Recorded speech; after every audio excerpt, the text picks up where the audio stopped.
Welcome. In today's guide, we'll walk you through the simple steps to delete a chat in a Facebook community. Whether you're tidying up or managing conversations, this process is quick and easy. Let's get started.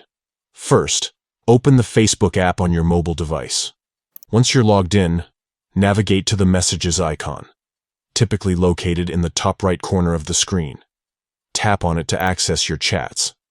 Next, find the community chat you want to delete. Scroll through your list of conversations until you locate it. Once you've found the chat, tap on it to open the conversation. Now, here's the key step. Long press on the chat you wish to delete. This action will bring up a menu with several options. Among these options, select Delete. A confirmation prompt may appear. Choose Yes or Confirm to finalize the deletion. And that's it. The chat has been successfully removed from your community conversations. By following these simple steps, you can easily manage and organize your chats on Facebook. Thank you for tuning in. If this tutorial helped, feel free to share it with others who might find it useful.